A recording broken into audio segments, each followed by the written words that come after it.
Hello, I'm Hal Lublin. And I'm Mark Gagliardi. Since the dawn of humanity, one issue has gone unsettled. With the fate of the world in the balance, we're here to settle, once and for all, glasses versus contacts. That's right. Don't worry, everyone. We got this. Podcast should have a theme song. Podcast should not have a theme song. Yes, they should. No, they shouldn't. They sound good. Yeah, but people are just going to skip past it. You know what? You're right. We got this. Mark, you were just looking around. Were you looking for your glasses? I was looking for my glasses because I wanted to put my glasses on for this. But I knew I only had as long as you sat there going, contacts versus glasses, glasses against contact lenses versus glasses, and do all your different. I added a few embellishments to that. Yeah, it's good. You made it better. No, I didn't make it better. I just wanted to throw in a couple is really what just happened. Because I always want to get to do it. But yes, I was looking for my glasses. Nice. I'm double dipping right now. I'm wearing my contact lenses and reading glasses. Really? How does that affect you? So, let's go over each other's histories with glasses real quick. Sure. I've been wearing glasses since I was 12. At first, they were just sort of like for distance, I think. Mm-hmm. But over time, just that good old macular degeneration. Yeah. I've worn glasses regularly, probably since high school, since late high school, early college. And then I transitioned to contact lenses for a while. Now I'm at a point where I have to wear reading glasses. So I either have transition lenses, which are the lenses that are essentially bifocals without the line. Right. Where you look straight ahead and you have your distance, and then you can look down, use the bottom half as reading glasses. Or you can do a thing with contacts where one is for up close, one is for distance. I don't like that. It gives me a headache. It's not for me. Mm-hmm. So I'm right now for this. Wait, that people do that? Yeah. I did it for a while. And I never really liked it. And I switched when I moved. I switched optometrists. That would freak me out. I really don't like that. He was like, "Well, here, I'll give you your left eye for distance and for close up, and I'll give you your right eye for distance, and then you can mix them up and see which one you like better." That is wild to me, and it just trains your brain to listen to one eye or listen to the other eye. It's what your eyes are doing. It's supposedly like eventually you can just sort of do both. It never happened for me. It just felt like I couldn't quite see anything the way I was supposed to. Yeah. Bifocals, made me feel that way because of that transition between them and the line in the middle. But you said, so then you how long have you been wearing glasses? Progressive ones. Yeah. Transitions are the ones that turn to sunglasses. We'll talk about that in a little while. But you said that right now that's why you're wearing contacts and glasses. Are the glasses calibrated for you with the contacts?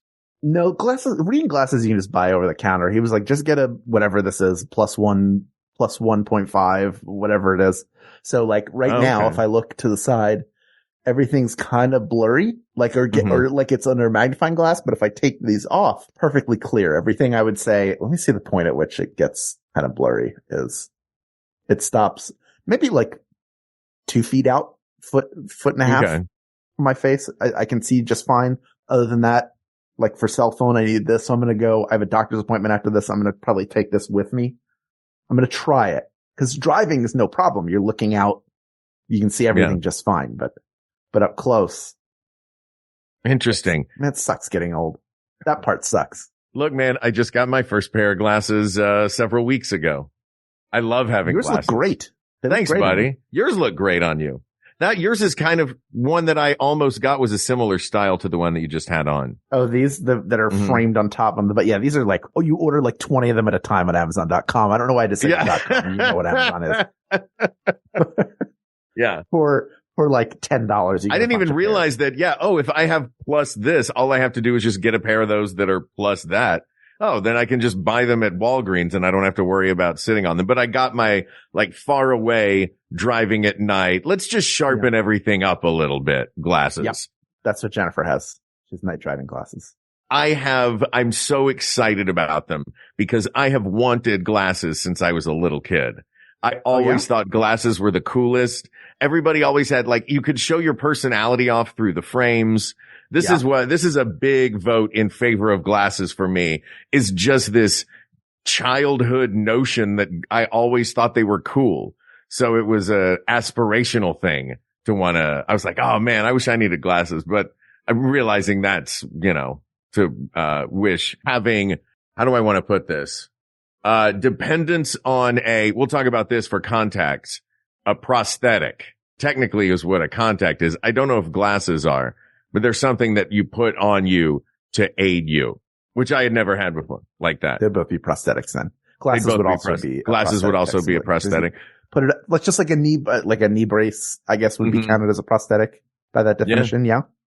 Yeah. No, I don't know. I had just read this in my brief study of glasses versus contacts this morning. But I've always loved glasses, loved frames.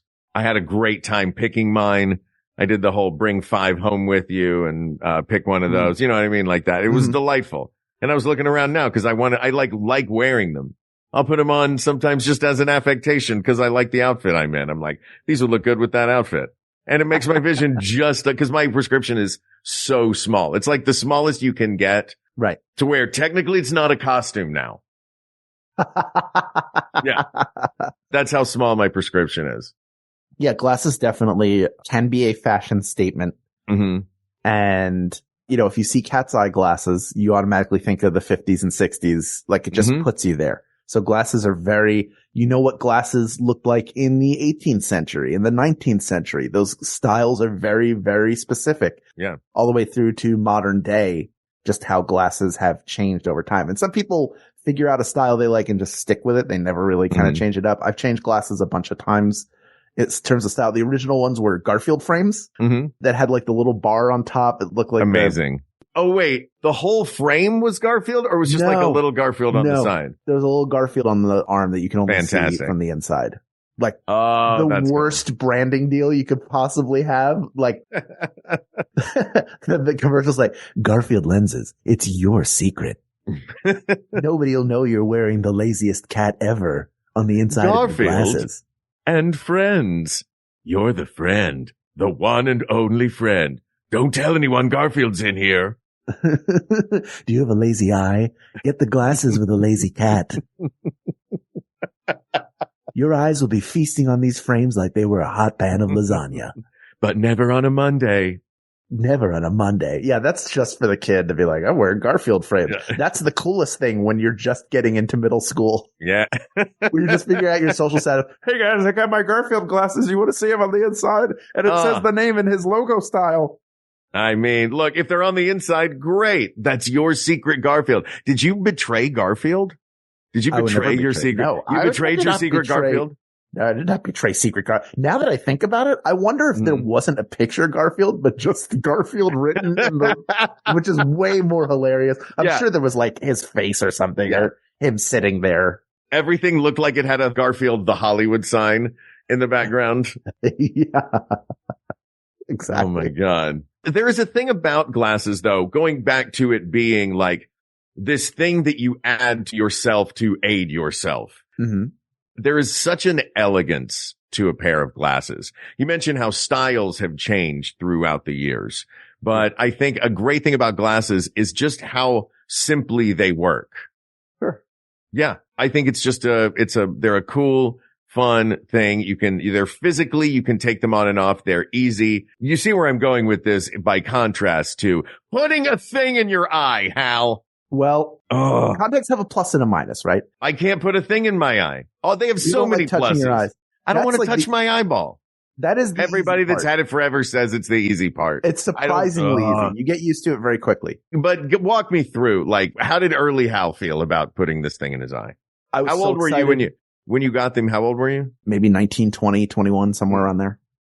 I was so excited to not have to wear glasses all the time because the drawback to glasses is if you want to exercise, they're going to fog up. Now we've learned over the course of the pandemic and people who are more I'm more COVID conscious. There's still a lot of places where I will wear a mask, especially more crowded places. And if there's certainly methods to make sure they don't fog up, but they will fog up sometimes. Yeah. That will happen. I use an Oculus, or as Jennifer calls it, my alien hat. Because when she sees me wearing it, it looks like an alien hat. And I play poker with it like a couple times a week. And you have to put the attachment in so the glasses fit. And even then, they barely fit.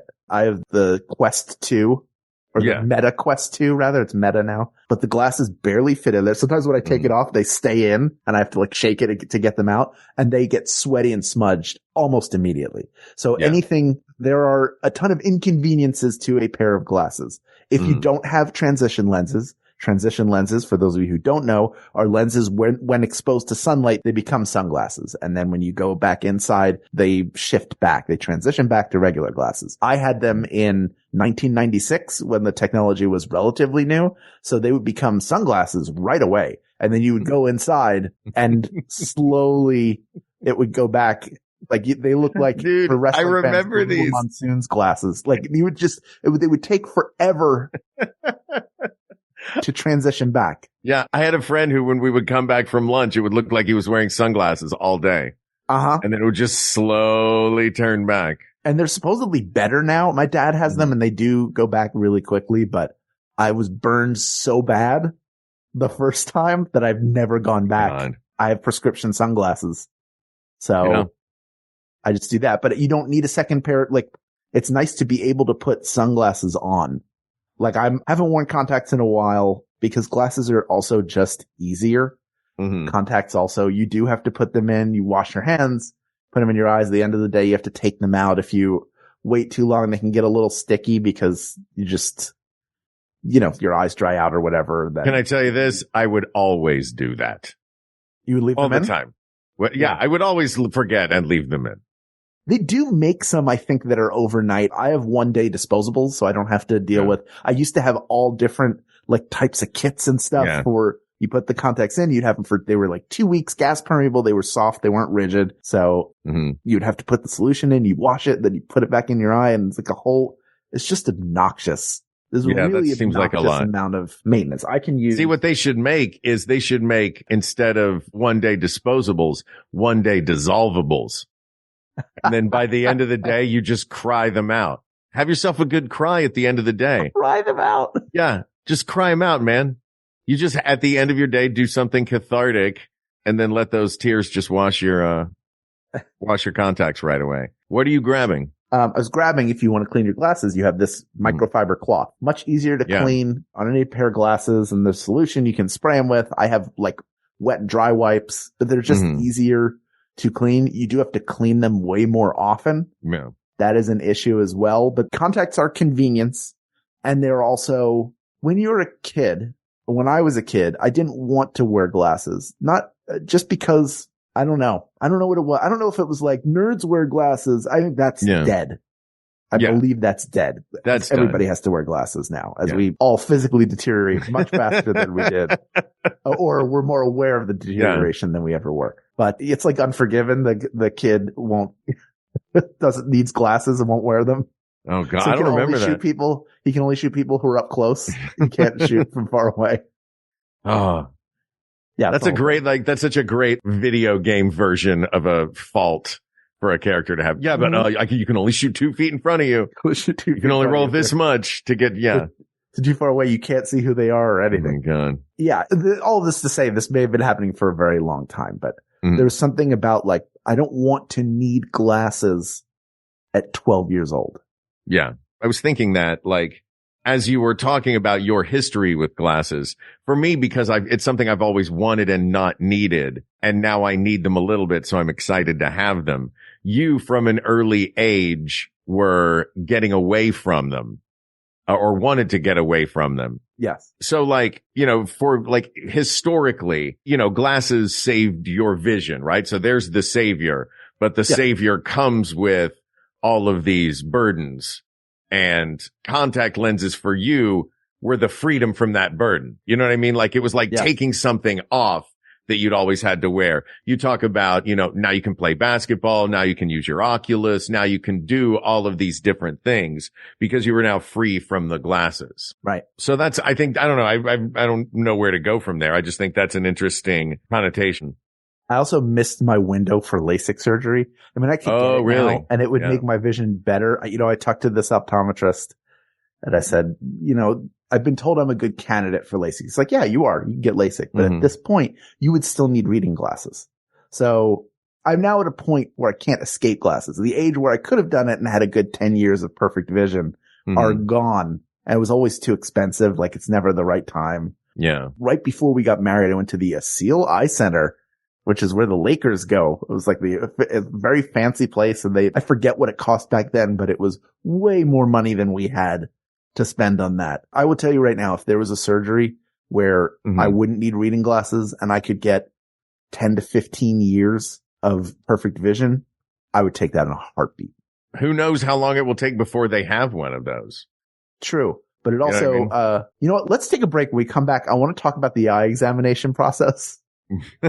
Sounds good. Because I have thoughts, but if I get into it now, it's going to be a half hour. Okay. Well, then, you know what? We'll do a half hour after we come back from this break right now. Wait, now. Now? Yeah, now's good.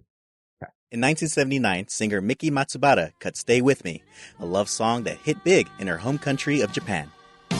Stay with me. The song has almost 500 million plays on streaming apps. But Miki Matsubara didn't get to enjoy all that renewed interest. She died in 2004. In fact, she had burned all of her music, and she literally asked everyone she knew to forget her. I'm Christian Dueñas. I'm Yosuke Kitazawa. On our new podcast, Primer, we celebrate unforgettable music from outside the English-speaking world, starting with Japanese city pop. We'll cover Miki's work and others in conversation with Devendra Banhart, Umi, Dame Funk, and more. Get Primer on MaximumFun.org or wherever you get your podcasts. I'm Emily Fleming. And I'm Jordan Morris. We're real comedy writers. And real friends. And real cheapskates. We say, why subscribe to expensive streaming services when you can stream tons of insane movies online for free? Yeah, as long as you're fine with 25 randomly inserted, super loud car insurance commercials. On our podcast, Free with Ads, we review streaming movies from the darkest corner of the internet's bargain bin. From the good to the weird to the holy, look at Van Damme's big old butt. Free with Ads, a free podcast about free movies that's worth the price of admission. Every Tuesday on MaximumFun.org or your favorite pod spot. Hal, tell me about your eye exam experience. I love an eye exam. I love now you don't need the dilation drops anymore. You can do the machine that takes the picture of your eye. I think that's really cool. Yeah, that's what I got. I used to get nervous 2 times. Now I just get nervous 1 time. Now I get nervous during the cataracts test, which is where, if you don't know, you sit and look with one eye into this like bright field and you have a clicker in your hand and then there are like pinpricks of light that are going off. And when you see them, you have to click the button. And I immediately am like, did I imagine that? Because I would rather click it too much than not click it enough.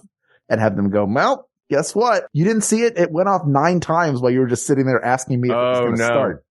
But that hasn't happened. I've so far avoided that. Like I would hate to not have my vision. I enjoy my vision a lot. I don't think anybody doesn't want to have it who has had it. Sure, it's quite useful. But the other part that used to make me nervous was, can you read this line? Because you didn't think you were going to be able to read the line? I thought it was something I could fail. Or really, that's not true. You know what it is? I'm hyper competitive. Mm-hmm. And I'm sorry, you wanted to win your eye exam? Yes, I want to win the eye exam. I want to be able to read the smallest line, be like, oh, I know what that says. XVOTC. Next. That was the word copyright. Oh, good. Then can I have the thickest glasses you have? The test for me always felt like, or not always felt like, when I went in and took the test, it was nerve-wracking for me. I was very nervous to take this test, not because I worried that that they were going to be like, there was this whole thing that you missed, that I'd be like, oh my God, I missed that. Because I knew that my vision's not terrible. I knew that so going in, the difference is not that much between the two things. You know what I mean? So I'm taking the test thinking that like it's a real test, like I'm sweating this and I could potentially fail this test. And I also think that I don't know where I got this in my head when I was a kid. It seemed like logical to me, like the wrong glasses would break your eyes. So I think to myself, look, if I fail, this is not like a school test. I don't just have to take it again. If I fail this test, I'm going to break my eyes. Yes, that's right. I don't want to break my eyes, Hal. You don't want that. No, you don't want that. I just want some new cool glasses with the clear frames and the little semi-fake tortoiseshell on the side. Let me ask you this, though. Yeah. Now that you have glasses, this is the first time you've needed glasses ever. Mm-hmm. So I am assuming this is the first time your eye exam would probably conclude most times. You know, they do the follow my finger, they check that, and then they have you read the chart, and then they determine you have good vision. You're on your way.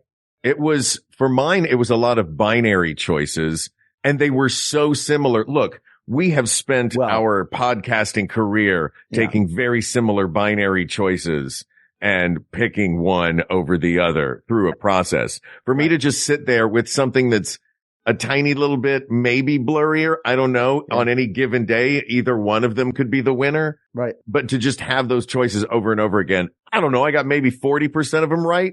So this is your first time doing the better like this or better like this? Since I got it like years and years ago when I was a kid.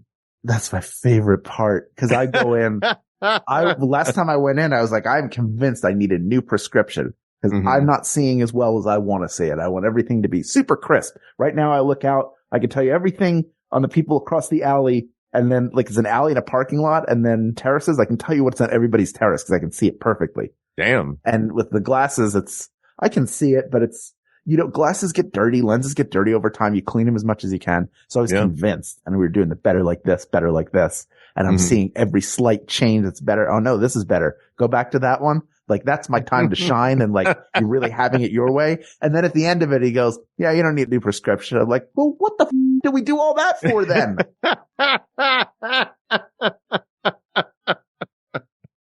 Why are you wasting my time? Why are you saying better like this, better like this? So you can sit there like Tony Stark and just swipe your arms, slashing away the visions that weren't as good and clear and crisp. Yeah. Go back to that one. Slide back over, 2 back. No, this one. Move that over to the right. I mean, I enjoy it. Don't get me wrong, but my time is valuable to me and I was hungry. It's a new experience. It's a rarer, I guess it's not a new experience for you.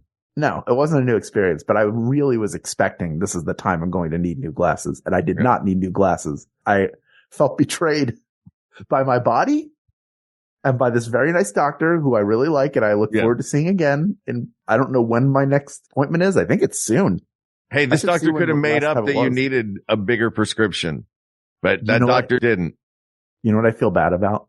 What? Is the optometrist I used to have where I lived before.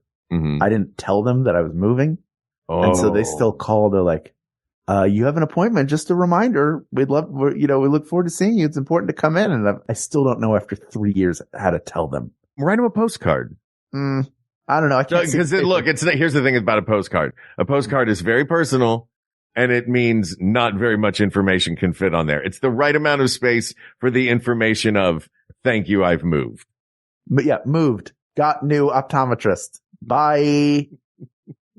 I found someone. This is the worst. I haven't done this yet. I know. What'd you do? She doesn't listen. The woman who's cut my hair for years, who does a fantastic job, is in my own neighborhood, which is an hour away. Yeah. And I went to a local barbershop to get a shave, and it was like the best experience. I was like, well, let me try getting a haircut there. And look. Oh no, was it great? I don't have that much hair left. It was the same haircut, and it cost less. And it's nearby. It's right down the street. Oh. But I don't want to never see her again because I feel like we have a friendship. Like I know about her life. Would you say that you have you spent time in the chair? Yeah. Would I say that I have what? Say your pun. It's not a pun. No, but now I feel like I have to think of a pun. Can you think of a pun? No. Okay. What were you going to ask? Well, now I forgot what I was going to ask because I was thinking about a pun. Do I have a what? I was just going to ask if you guys had a postcard relationship. No, not at all. All right. Not outside of, like nothing outside of like, I'll like her client photos on Instagram and go like, how come I'm never a client photo? And then I'm like, then I start getting in my own head about it. Like, oh, I'm too out of shape or I don't have enough hair left. Oh, like, come on. It would look bad because it looks bad before and then it's not that great after, but it's literally about the haircut and the variety of types of hair there is. You have your version of hair. I know. I want to be the hair model. I'm a modeling agent. You want to have Anchorman hair? I do have a modeling agent. I was told by my agent, it's like same person I have for voiceover and commercial. They're like, modeling wants you because they need regular people. Just like we know what regular people means in modeling. And I think I've gotten one audition in like 5 years. They what don't was it know for? People that much. Oh. Was it for normal people? Was it normal people fashion modeling, or was it normal people like Xerox machines modeling, standing next to it and laughing? Probably the second thing. It's like, we need you to submit. Can you take a picture of yourself sadly eating a piece of pizza in an alley? It's the new American Apparel look. Yeah. You need to get a picture of you fishing a hat out of the garbage. Why is that garbage nothing but Olive Garden breadsticks? I was hungry. And then I wasn't hungry. Then I decided I was. I'm dumpster diving at the Olive Garden. Weird ad campaign. Right? Or Skechers. All right, sell me on contact lenses. Lenses. I'm looking at, because glasses to me are the magic. They are. Yeah. So contact lenses to me, I don't know. There's something magic in the tiny utilitarianness of them. Yeah, they're easier. They are simpler. And once they're in, you don't have to wipe them down or do anything like that. If they get a little dry, you can put eye drops in, which takes 2 seconds. Way better for being active. Like, I don't like sweating into my glasses. That part sucks. Yeah. And it's like a vacation from having to wear glasses. It's a reminder for me of what it was like from ages 0 through 11. Yeah. Or up to 12, where I didn't need glasses at all. And I didn't really need glasses properly. I don't even think I had the C on my driver's. Well, no, I did. By then I did. I did have the C on my driver's license. C is for, in Philly, that's for glasses? Yeah. Corrective. Yeah, it's for corrective glasses, yo. Corrective glasses. Corrective lenses. Yeah. Corrective lenses. That's what the C means on your license. It also means cool dude. That's in California, doesn't it mean commercial? So did you see it? They're like, this is for corrective lenses. And you're like, cool, I can drive a truck now. Does it? There's something on here that says that I need glasses. Oh, no, it's like C, I don't know. Class DL. C. I have a Class C driver's license. It says corrective. Okay, then it's not. It's under restrictions, under date of birth. Oh, I see. It says restriction, core lens. Oh. So that's how they do it now. Back then I think it was a C on your driver's license in Pennsylvania. Back in the early to mid 90s, kids. Feels like, I don't know why that feels intrusive to me. That feels like some, dystopian movie stuff. Yours is restricted. By the way, speaking of a blast from the past, Nicole, who is a listener of this show, she and I went to school together, 7th and 8th grade, 6th, 7th and 8th grade, Nicole. You were there in 6th grade, I think. Definitely 7th and 8th. And my other very close friend, Jesse, who I've known since we were both 11, I think.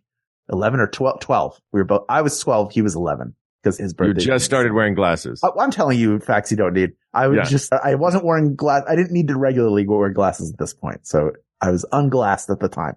But he went out where Nicole lives and they had lunch together. And she had a report card or a letter that teachers had sent to home for her parents. And he sent a picture of it to my group of closest friends. We've all known each other since that age or earlier. Or the latest one is a little bit later than that, but like all from a young age, at least. The one I've known the least amount of time is 32 years. So we've known each other for a very long time. And it says on there, is easily distracted by Hal Lublin. They should be separated. So geez, sorry, Nicole. I mean, she wasn't mad about it. It was the teachers. Sorry, the teachers of Abington Friends. Wow, you don't remember what teacher was that? Put me on blast. Who would have written that? That would have been written that in the. Well, I wonder who that was from. I didn't recognize the handwriting. You can't tell by the handwriting. You can't tell because that's clearly the handwriting the teacher uses for the parents. Yeah, that's like nice cursive. Yeah, I don't know who. Do you know who wrote that? Was it Margaret Van Overson, the Latin teacher? Margaret Van Overson, the Latin teacher, sounds like a Hogwarts professor. Wale magistra, we would have to say. Anyway, Wale. That's how you walked in. Yeah. Wale! So wait! I don't know who wrote that, but it reminded me of that. She wore glasses. I think she still does. See how I tied it back to the episode? Well done. That was a delightful thing to see. Hal texted me that and it was really funny. Contact lenses it's just easier, kind of set it and forget it. And you can do anything in them except for open your eyes while swimming. You can't open your eyes while swimming with contact lenses? They'll come out. They can come out. Oh. Good luck finding them in there. How does it feel to have them in? So here's the version that I've done is, scleral shells or sclera shells. I learned, there's a difference, and they're one's for cosplay and one's for a serious medical thing. Okay.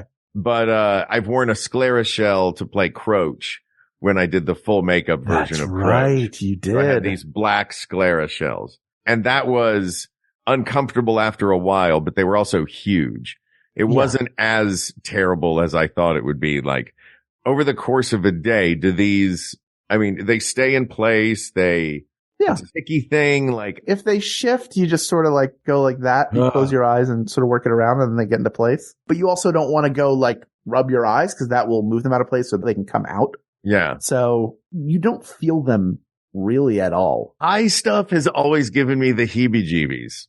Yeah. I mean, I feel like objectively contact lenses are the next step in the evolution of eye lenses. You know what I mean? Like, of course, if it is glasses or contacts, the pros vastly outweigh the cons of contact lenses. And the pros of contact lenses are the same pros of glasses, with the exception of aesthetics.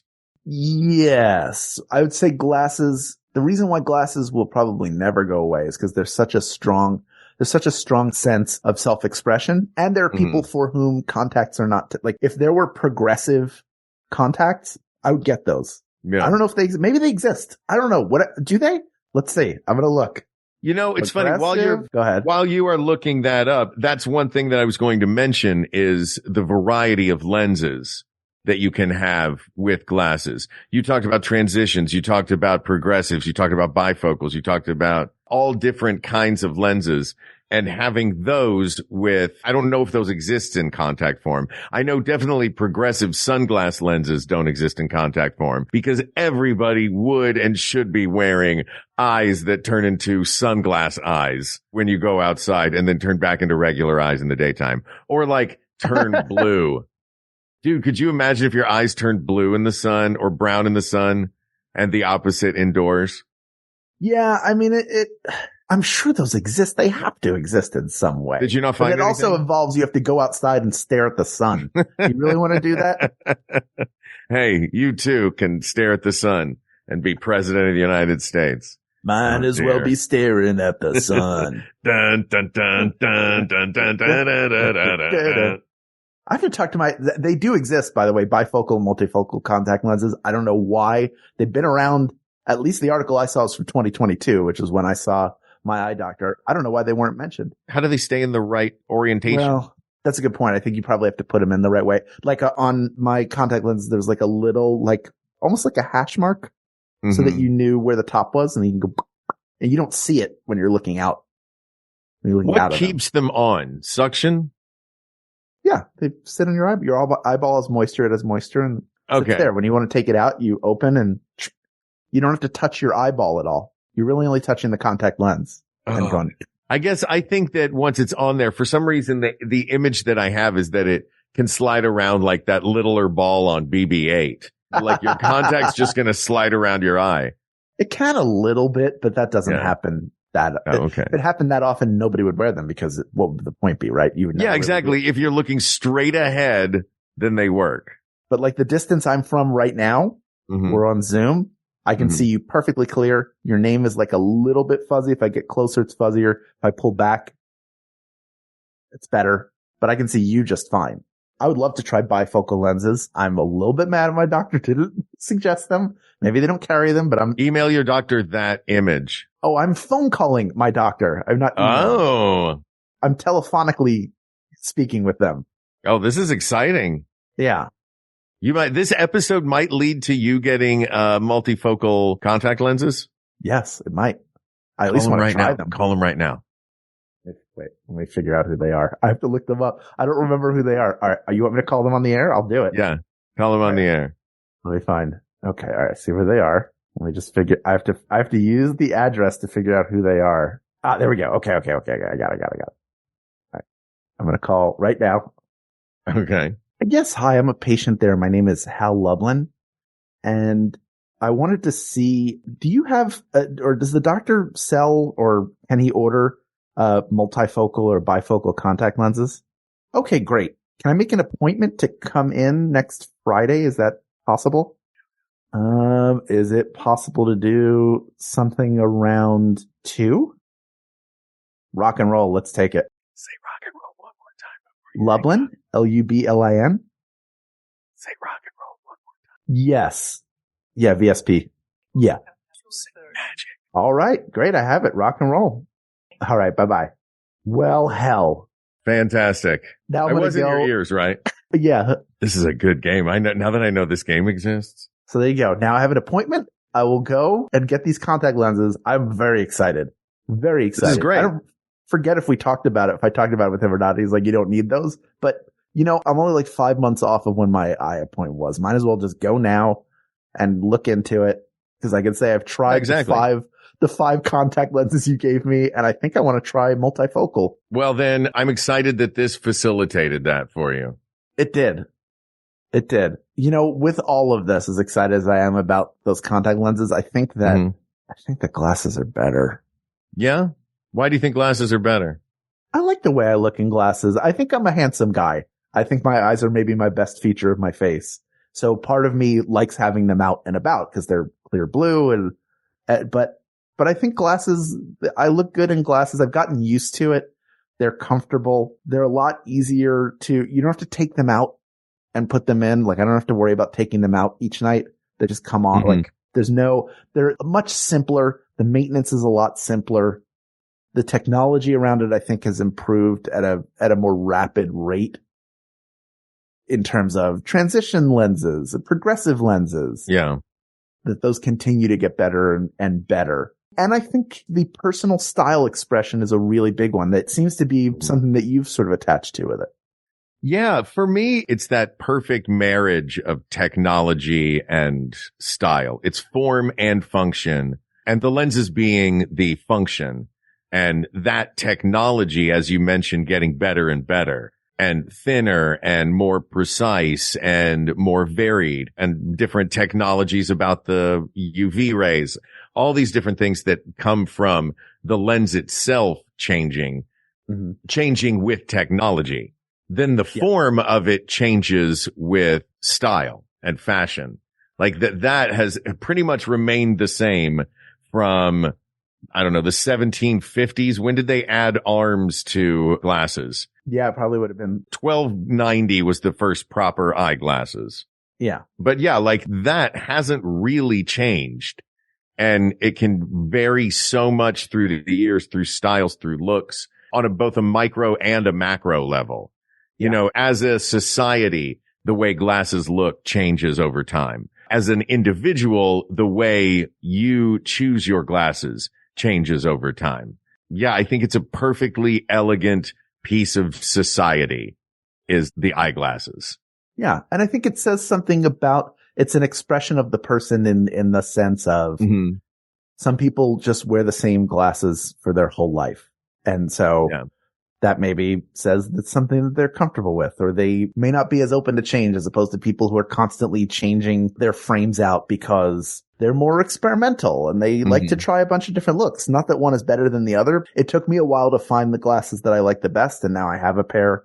And I still look sometimes to see if there are frames I like better, but I like the way these sit on my face. They're the right size. They are a good look. I think they're cool. And so that stuff is important. I would love to, if these multifocal lenses work, I'm going to be so excited the next time we do a Thrilling Adventure Hour show. Oh, that's so you can read the script and see around you. Exactly. Wow. Smart. Yeah. Oh, that's great. Yeah. There's that. Gosh, I forgot where I was going to go with that. You got me in my brain thinking about Thrilling Adventure Hour shows right there at the end. Yeah. And I lost my train of thought. Suffice to say, glasses are one of the great inventions of human history. Yes.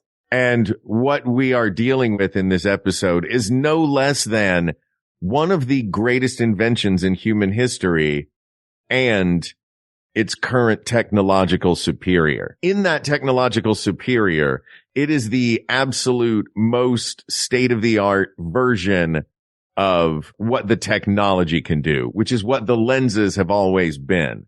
But it's only half of it. The other half, I think, is that perfect form. You find the perfect form that fits your face, How many pairs of glasses do you own at a time? How many different looks do you own at a time? I just have my regular pair of glasses that you see me in all the time and my prescription sunglasses. Those are the two. And then the these reading glasses, which I don't really use unless I'm wearing my contacts like I am right now. Yeah. So you're more of a one pair of glasses person. Yeah, they're expensive. I have Ray-Ban frames. They're expensive. And the lenses are usually covered, but the frames can be really, really expensive. Yeah. So yeah, that was another ding on glasses is that replacements are more expensive than replacement contact lenses. Right. But contacts are also, I could spend like $300, 3 month supply in each eye total. That's not cheap. So that doesn't, it's disposable. Once these frames I bought, I've used for years and years. So only the lenses have to change. Yeah. So there's just like contact lenses in the course of a year will cost you more than a pair of glasses will. Yeah. The idea that the physical item itself is disposable with contacts. That's definitely a mark against it. But I don't know. I keep coming back to this notion that, like you said, the self-expression that comes with glasses that simply doesn't exist. And the notion that lens quality and technology or not, the notion that we would ever choose there not being a way to express yourself over there being a way to express yourself. Yeah. I think I'm always going to choose the expression version. Yes. As much as glasses can be a shackle that you are tied to because you must wear it to see, and the feeling of not having to wear them, really, like, contact lenses are the fantasy of what it's like. You get to live it for a little while as opposed to the reality if you're able to get something like LASIK, something corrective that fixes it permanently. But I think glasses are there is an elegance to them.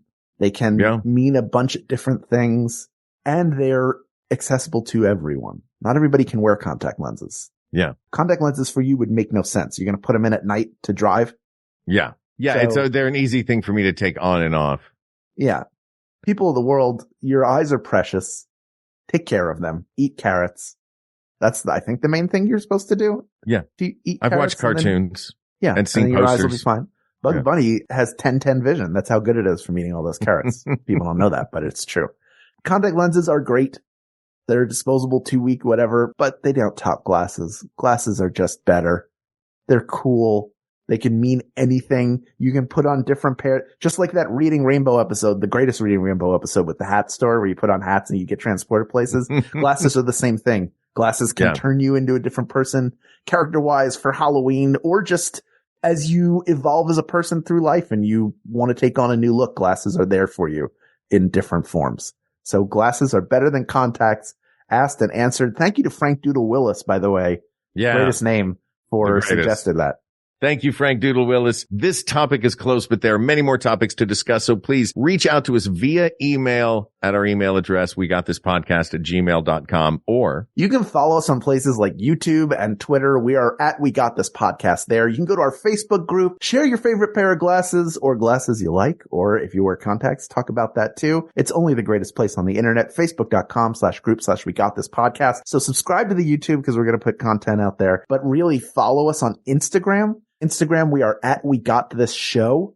I'm posting episode clips whenever they're on there. I'll try to post more content on there over time. We'd love to have followers there because it's fun to have a place to properly share those clips, and Ken does a great job editing for those. So I want you to see his hard work. Speaking of which, thank you to producer Ken Plume, researcher Kate McManus, graphic designer Uri Kelman, and QA engineer Jen Alba. And thanks, of course, to our musicians, Jonathan Dinerstein and Mike Furman, for our score and theme song, respectively. And thanks to you, the people of the world. Hey, Hal, I want you to look through these two lenses for me. On the right is just you and me. On the left is us with the people of the world. So, okay, just us on the left, on the right.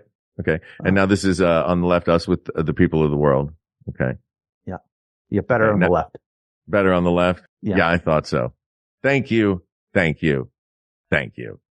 For Hal Lublin, I'm Mark Gagliardi. For Mark Gagliardi, I'm Hal Lublin. And don't worry, everybody. We got this. We got this. Maximum Fun, a worker-owned network of artist-owned shows supported directly by you.